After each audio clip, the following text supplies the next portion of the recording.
우리는 지금 물질 만능주의 시대를 살고 있습니다. 돈이면 뭐든지 다 할 수 있다라는 시대를 살고 있죠.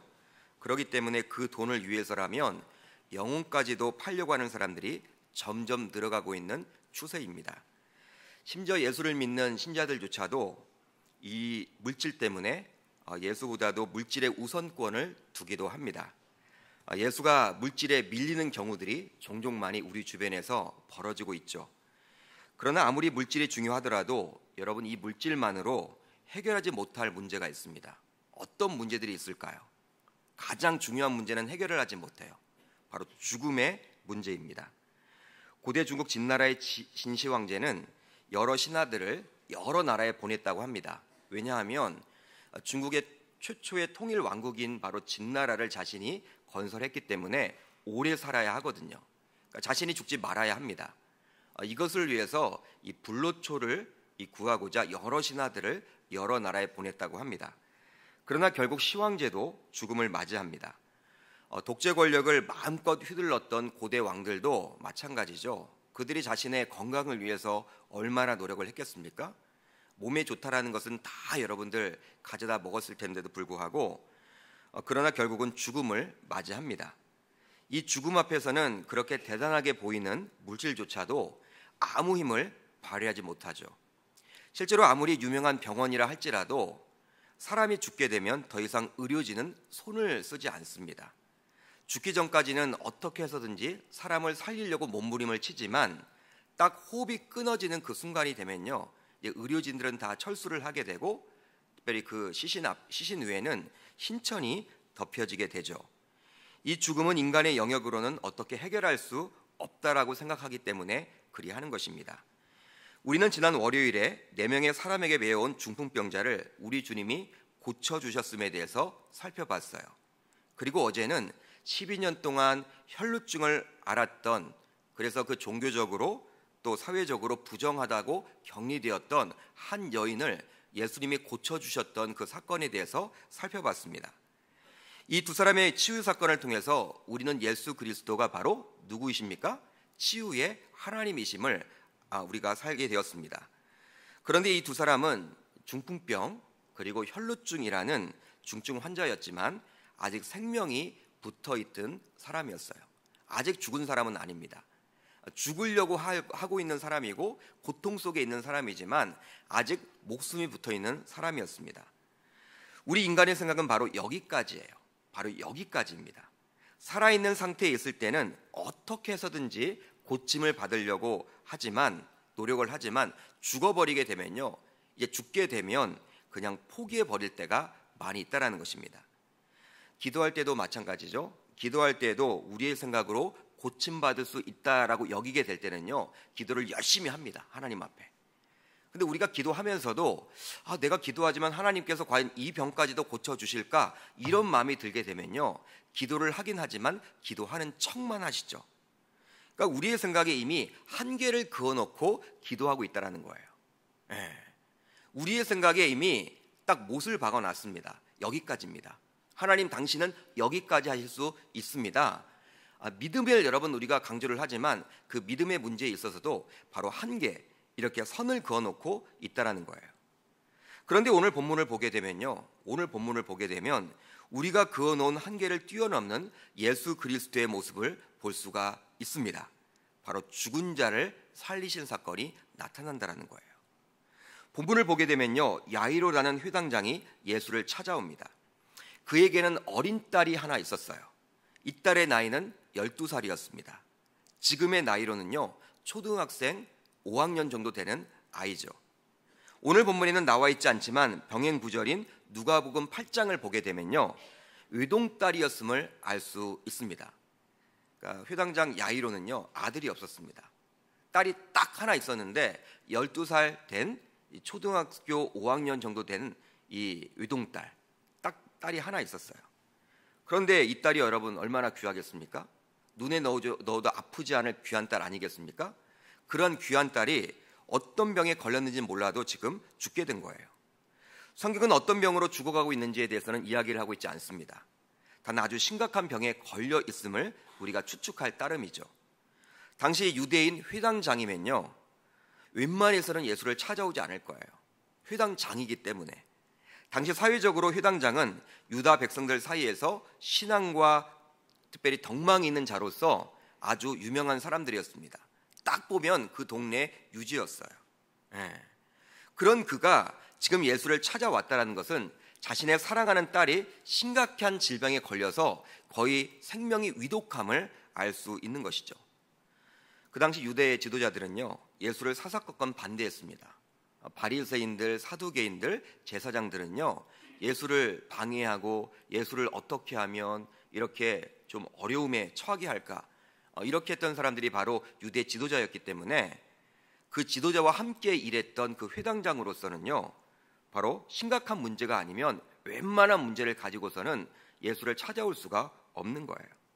찾아왔다는 것은 자신의 그 문제, 자신이 해결할 수 없는 그 문제임을 드러내주고 있는 것이죠. 찾아와서 22절을 보면 어떻게 하고 있습니까? 바로 예수를 보고 발 아래 엎드리어 라고 기록을 하고 있죠. 바로 순복입니다. 철저하게 자신을 낮추고 있는 거예요. 예수님에게 와서 그냥 인사만 나누는 것이 아니라 어떻게 했다고요? 절을 했음을 알 수 있습니다. 당시 회장장으로서 사회적인 위치가 있을 텐데 그런 자신의 신분을 예수 앞에서 모두 내려놓죠. 철저하게 내려놓습니다.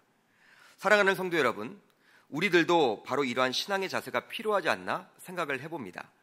주님에게 기도할 때 바로 철저하게 나 자신을 부인할 줄 알아야 하는 거예요. 세상에서 우리의 위치가 있습니다. 아마 직장을 다니신 분들, 또 높은 고위직에 있는 분들도 있을 텐데 세상에서는 우리의 위치가 있죠. 직책이 있을지라도 주님 앞에서는 철저하게 자신을 낮출 줄 알아야 하는 것입니다. 그런데 이렇게 자신을 낮춘다는 것은 결코 쉽지가 않아요. 귤성을 가지고 태어난 인간은 철저하게 자신을 높이고 싶지 낮추기를 원치 않습니다. 그게 바로 본성이에요. 여러분, 사람들이 웬만한 위치에 오르게 되면요, 이제 하나님을 떠나는 경우들도 많이 있습니다. 그러니까 신앙생활을 할 때는 우리 주님께서 왜 자꾸 어린 아이와 같지 않으면 천국에 갈 수 없다라고 이야기를 하냐면 신앙생활도 마찬가지예요. 여러분 30년 40년 믿으면 신앙이 더욱더 좋아지면 좋을 텐데 뭐 알지 뭐 이 정도 하면 됐지, 이런 식으로 하나님 앞에 엎드리질 않는다라는 거예요. 하나님 앞에 엎드리질 않아요. 새 가족들은 어떻습니까? 초신자들은 어떻습니까? 그냥 목사님이 말씀하신 대로 그냥 순복하고 순종하는 경우들이 많이 있죠. 바로 우리들이 바로 그러한 자세를 가져야 되지 않나 저는 생각을 해봐요. 그렇지만 이 자리에 나와 예배하는 저와 여러분들만큼은 오늘 본문에 나와 있듯이 오늘 본문에 나와 있는 회당장 야이로처럼 주님에게 엎드렸던 것처럼 오늘 본문에 나온 그 야이로와 같이 주님께 나아올 때 자신을 철저하게 낮출 수 있는 저와 여러분 되시기를 주의 이름으로 축복합니다. 이 야이로는 자신의 딸을 살리기 위해서 예수님에게 다음과 같이 요청을 해요. 바로 오늘 본문 23절을 보면 이렇게 기록을 하고 있죠. 간곡히 구하여 이르되 내 어린 딸이 죽게 되었사오니 오셔서 그 위에 손을 얹으사 그로 구원을 받아 살게 하소서 하거늘. 이런 요청을 합니다. 한마디로 무엇입니까? 신방을 요청하고 있는 것이죠. 신방을 요청해요. 예수님, 우리 집에 오셔서 우리 집에 좀 신방을 오셔서 죽어가는 내 딸 위에 안숙 기도를 좀 해주셔서 내 딸을 살려주십시오 라고 요청을 해요. 이런 간절한 요청에 우리 주님은 야이로와 함께 집으로 향하게 됩니다. 이렇게 가다가 어제 우리가 살펴본 사건이 나오게 되는데 바로 12년 동안 혈루증으로 고통 속에 있었던 한 여인을 만나게 돼요. 그냥 무리와 함께 가다가 혈루증 여인은 뒤쪽에서 예수님의 옷을 붙잡습니다. 옷에 손을 댄 것뿐입니다. 그런데 예수님은 굳이 이 여인을 찾아와서 그녀와 대화를 나누고 그녀가 치유받았음을 선포해요. 이런 예기치 못한 사건이 벌어지자 어떤 일이 벌어집니까? 시간이 흐르게 되었죠. 시간이 흘러갔고 결국 회당장 야이로는 다음과 같은 말을 듣게 됩니다. 오늘 본문 35절인데 같이 읽어봅니다. 시작. 아직 예수께서 말씀하실 때 회당장의 집에서 사람들이 와서 회당장에게 이르되 당신의 딸이 죽었나이다. 어찌하여 선생을 더 괴롭게 하나이까? 여러분, 어떤 말을 듣게 되었어요? 지금 집에서 사원들이 왔는데 자신에게 이런 말을 하는 거예요. 당신의 딸이 죽었습니다. 당신의 딸이 죽었습니다. 또 그 사람들이 이런 말을 해요. 어찌하여 선생을 더 괴롭게 하나이까? 여러분, 무슨 뜻이에요? 딸이 죽었으니 더 이상 예수님이 집으로 신방 필요가 없다라는 거예요. 사원들 입장에서는 지극히 당연하게 이야기한 것입니다. 사람이기 때문에 누구나 그리 말할 수 있는 것이죠. 죽었으니 더 이상 예수가 아무 소용이 없다라는 거예요. 이 말을 집에서 온 사원들이 지금 누구에게 하고 있습니까? 바로 야이로에게 하고 있는 거예요. 여러분, 회당장 야이로의 입장에서는 어떠한 마음이 들겠습니까? 어떠한 마음을 가지게 되었겠습니까? 한번 생각해 보세요. 내가 회당장 야이로라면 어떤 마음이 지금 들겠어요? 아마도 말은 하지 못할 정도로, 말은 하지 않지만 큰 충격에 빠졌을 거예요. 큰 충격에 빠졌을 거예요. 믿고 싶지 않았겠죠. 믿고 싶지 않았겠죠. 혹시 여러분들도 기대했다가 그 기대가 처참하게 무너져 내린 경험이 있으십니까? 내가 정말 기대를 했는데, 이번만큼은 내가 되겠다라고 확신을 가지고 기대를 했는데 그 기대가 다 무너져 내린 경우들이 있으십니까? 여기 계신 분들 가운데서도 한두 번쯤은 그런 경험을 한 적이 있을 거예요. 예수를 모시고 집에 가기만 하면 분명하게 사랑스러운 딸이 고침을 받는다라는 희망의 생각으로 가득 차 있었어요. 그에게는 이 예수님만 모시면 우리 딸은 이제 살아날 거야, 믿음을 가지고 있었습니다. 그런데 회당장으로서는 어렵게 예수를 찾아왔는데, 그리고 모시고 가고 있는데 갑자기 딸이 죽었다라는 이야기를 듣게 되자 처참하게 무너진 것이죠. 기대가 다 무너진 거예요. 한편으로는 여러분, 어떤 마음이 또 들었을까요? 이 회당장의 입장에서는 아마 원망이 들었을 것입니다. 옆에 아직 있는 혈루증 여인이 원망이 되었겠죠. 굳이 내 딸을 지금 살리러 가고 있는 이 시간에 예수님의 옷깃을 만져야 하느냐, 지금 이 시간에 다른 때 좀 만지면 안 되냐, 아마 이런 생각이 들 수도 있을 거예요. 또 한마디로 예수님 자체를 원망할 수 있을 거예요. 왜냐하면 혈루증 여인이 만졌다고 해도 그녀를 불러가지고 그녀와 대화를 나누고 시간을 그렇게 끌 필요가 없었거든요. 굳이 그렇게 해서 내 딸이 지금 시간이 여러분 낭비되어서 죽었기 때문에 어쩌면 예수님이 원망을 할 수도 있을 거예요. 예수님이 원망이 되었겠죠. 그런데 이러한 상황을 모두 알게 된 예수님은요, 다음과 같은 말씀을 하세요. 다음과 같은 유명한 말씀을 하십니다.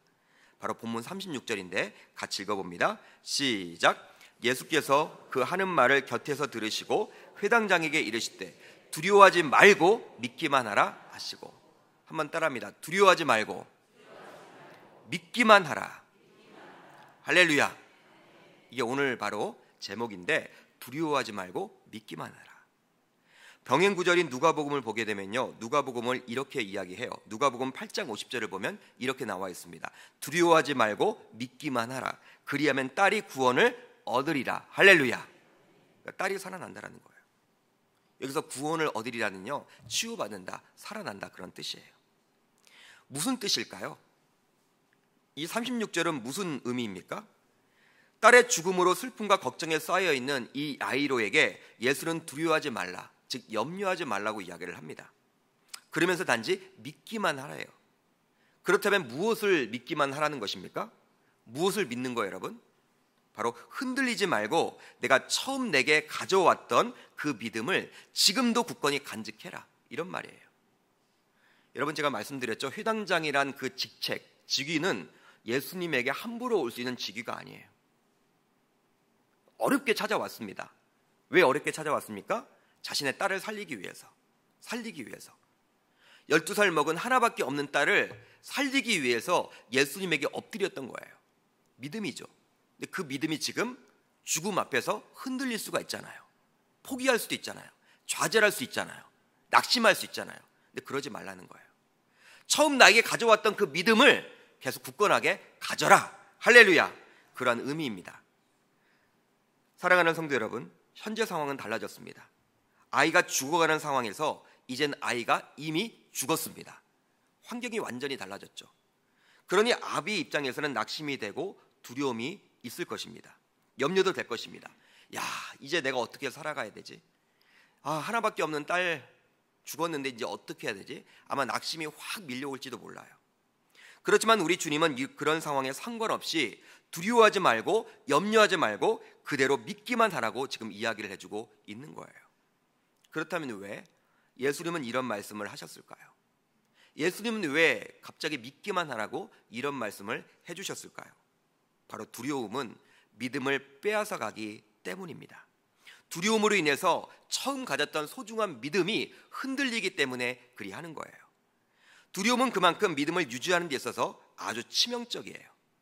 우리는 믿음으로 신앙생활을 잘 하다가도 순간적으로 몰려오는 염려, 걱정, 근심, 두려움으로 인해서 믿음이 약해져서 신앙생활을 떠나는 분들도 종종 많이 봤죠. 우리 계명교회도 있는지 모르겠어요.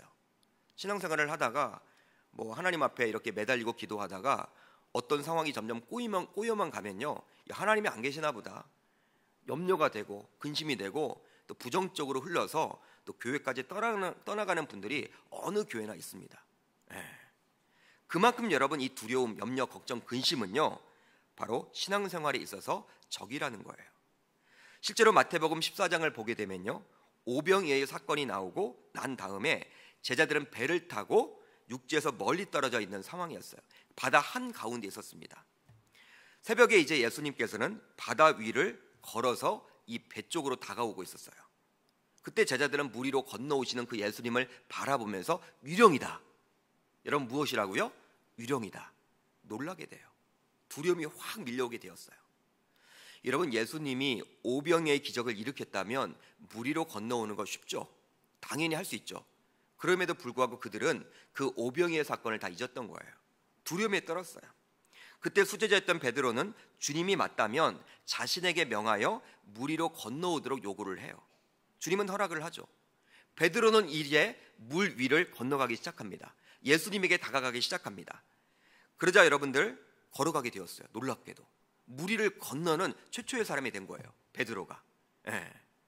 그런데 갑자기 바람을 보게 되었습니다. 베드로가 자신에게 와닿는 그 바람을 보게 된 거예요. 그러니까 바람을 느끼게 된 것이죠. 바람을 느끼자 어떤 마음이 들어요? 야, 물에 빠지겠다, 이런 생각이 든 거예요. 이 두려움이 확 임하게 된 것이죠.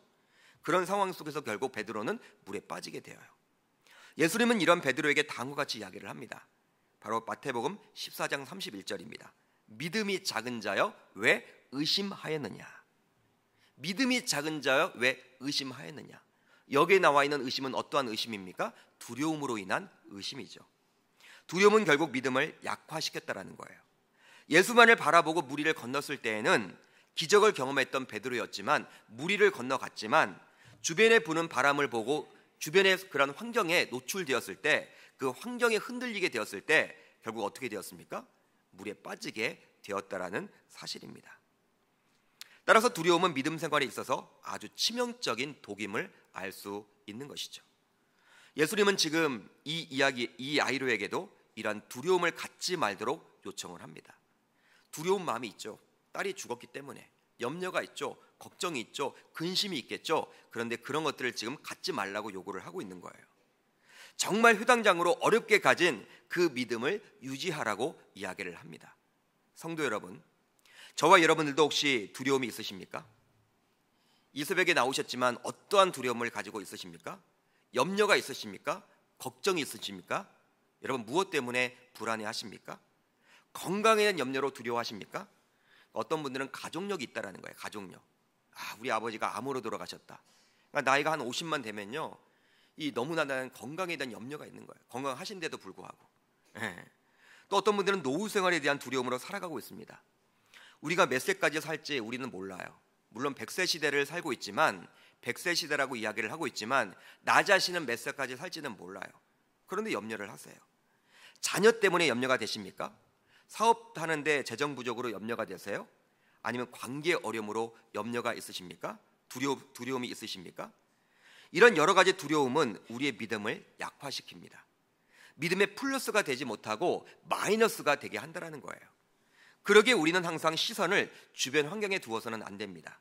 시선을 누구에게 두어야 한다는 거예요? 주님에게. 시선을 주변 환경에 두게 되면 딸이 이미 죽은 것만 보이기에 두려움이 엄습해 옵니다. 믿음이 금방 사라져 버려요. 여러분, 회당장은 지금 누구와 함께 같이 옆에 있어요? 바로 예수님. 근데 예수님이 보이지 않고 그 딸의 죽음이 보이게 된다면 이제 두려움이 있는 것이죠. 이미 예수님이 계시는데도 불구하고. 여러분, 우리도 그렇게 살아가고 있지 않나요? 이미 우리의 마음속에는 예수 그리스도가 계십니다. 예수의 영이신 성령의 하나님이 계셔요. 할렐루야. 그렇다면 여러분, 그 성령 하나님을 바라봐야지, 그 시선을 성령 하나님에 고정시켜야지, 바로 주변 환경에 고정시킨다면 우리는 두려움에 떨 수밖에 없다라는 거예요. 사랑하는 성도 여러분, 그러나 분명한 것은 우리 주님에게 있어서는 딸이 죽인 것이나 딸이 죽어가나 상관이 없습니다. 우리 주님에게 있어서는요, 딸이 이미 죽은 것이나 딸이 죽어가는 것이나 상관이 없다라는 거예요. 췌장암에 걸려 있거나 감기에 걸려 있거나 마찬가지라는 사실입니다. 지금 우리 주님은 저와 여러분들에게서도 시선을 주님에게만 두고 믿음으로 반응하라고 요구합니다. 따라서 우리 주님이 이것을 요구하기에 저와 여러분들도 모두 환경에 휘둘리지 말고 믿음으로 반응해야 될 줄 믿습니다. 이렇게 해서 예수님은 회당장의 집으로 가게 되었어요. 이제 회당장의 집으로 가게 되었습니다. 가서 보니 이미 장사를 지낼 준비를 마쳤어요. 회당장이 오기만을 기다리고 있어요. 상주이기 때문에. 오늘 본문에는 나타나 있지 않지만 병행 구절인 마태복음 9장 23절을 보면 자세히 기록을 하고 있죠. 예수께서 그 관리의 집에 가서 피리 부는 자들과 떠드는 무리를 보시고, 피리 부는 자는 무엇입니까? 보통 유대인들의 장례를 치를 때는요, 이 피리 부는 자들이 와서 장례에 참여를 했다고 합니다. 이미 그들이 초대되었다는 것은 장례 준비를 모두 마친 상태였어요. 이런 상황 속에서 예수님은 다음과 같은 이야기를 하십니다. 오늘 본문 39절이죠. 같이 읽습니다. 시작. 너희가 어찌하여 떠들며 우느냐? 이 아이가 죽은 것이 아니라 잔다. 할렐루야. 왜 우냐? 왜 울음을 터뜨리느냐? 이 아이는 죽은 것이 아니라 어떻게 한다? 잔다. 아이가 죽지 않고 자고 있다라고 이야기를 해요. 이런 예수의 말에 그곳에 있는 사람들의 반응이 나오죠. 바로 40절 상반절입니다. 그들이 비웃더라. 그들이 비웃더라. 그러니까 조롱했다라는 거예요. 비웃어버립니다. 말도 되지 않는다라는 것이죠. 그렇다면 왜 그들은 예수에 대해서 비웃었을까요? 여러분, 왜 비웃었을까요? 죽은 자를 보고 잔다라고 했기 때문에 그리하는 거예요. 이미 그들도 나름대로 다 장례를 몇 번 치러봤겠죠. 피리 부는 자들은 장례 전문가입니다. 그렇기 때문에 아이가 이미 숨이 끊겨진 것을 확인했을 거예요. 그렇기 때문에 회당장, 이 상주인 회당장만 오면 시작을 하려고 했어요. 갑자기 옆에 있는 사람이 와가지고 하는 말이 뭐예요? 잔다라는 거예요. 그러니까 여러분, 비웃을 수밖에 없는 것이죠. 역시 이들도 아이가 죽었다라는 것은 손쓸 방도가 없는, 더 이상 있을 수 없는 것이라고 여겼기 때문이죠. 이런 상황 속에서 예수는 결국 그 아이에게 달리다굼, 즉 소녀야 일어나라 라고 하심으로 아이를 일으켜 세우게 됩니다. 할렐루야. 그리고 그 아이는 일어나 걷게 되는 거예요. 완전히 살아났음을 보여주기 위해서 그 아이에게 먹을 것을 주라고 요청합니다. 여러분 생각해 보세요. 누워있던 아이였을 거예요. 아마 여러분들 회당장이 지금 예수를 찾아올 때는요, 거의 죽어가는 아이였기 때문에 누워만 있었겠죠. 걷질 못했겠죠. 근데 아이가 일어나더니 걸어요. 또 그 아이가 여러분들 먹어요, 마셔요. 완전히 정상적으로 활동하게 된 거예요. 사랑하는 성도 여러분, 그렇다면 오늘 본문을 통해서 우리는 영적으로 무엇을 깨닫게 됩니까? 불가능은 없다라는 것입니다. 믿음 안에서. 할렐루야. 한번 따라합니다. 믿음 안에서 불가능은 없다. 그러니까 불가능을 가능케 한다는 거예요. 믿음 안에서. 나폴레옹은 한때 유럽을 호령했습니다. 그는 알프스 산맥을 넘으면서 이런 유명한 말을, 지금도 우리가 이해하고 있는 이런 말을 남겼죠. 나의 사전에 불가능은 없다. 명언이에요. 명언. 그러나 그도 결국 세인트 헬레나 섬에서 비참한 말년을 맞이하게 됩니다. 죽어버립니다.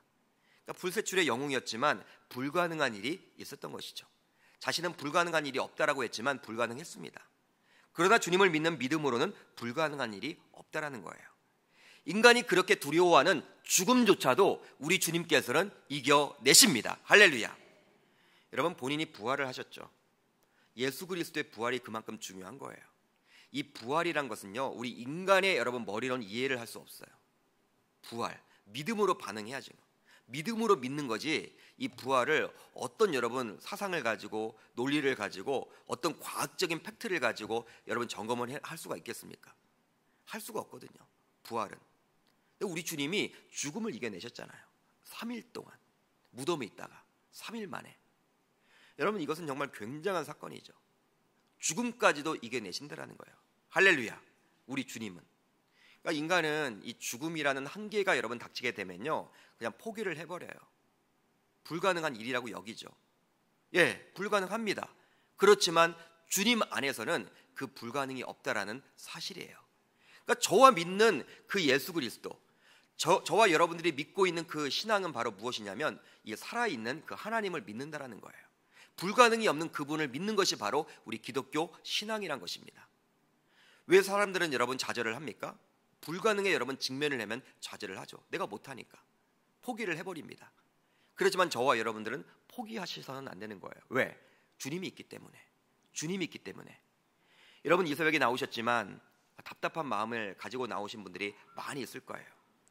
여러분, 계속해서 이렇게 많은 분들이 어제도 이 정도 주셨는데 계속해서 이렇게 기도 제목 주셨다는 것은요, 우리 계명 공동체에도 문제가 있고 답답하고 힘든 분들이 많이 있음을 알 수가 있어요. 여러분, 세상 사람들은 포기해 버리겠지만 저와 여러분들은 기도의 힘이 있습니다. 또 능력이 있습니다. 바로 주님을 믿는 그 믿음만 가지고 있다면 우리는 포기할 수가 없다라는 거예요. 여러분, 저와 여러분들 오늘 본문에 나와 있듯이 불가능을 가능케 하는 그 믿음을 평생토록 유지할 수 있기를 바랍니다. 천국 가는 그날까지 이러한 믿음을 가지고 살아감으로 하나님이 정말 기뻐하시는 신자의 모습을 가지고 살아가는 저와 여러분 되시기를 주의 이름으로 축복합니다. 죽음조차도 이겨내셨어요. 여러분, 오늘 사건은 대단한 사건입니다. 예. 여러분, 중풍병자를 고치시고 혈루증을 고치셨던 그 사건과는 비교할 수 없는 사건이에요. 왜? 죽음을 이겨내셨으니까.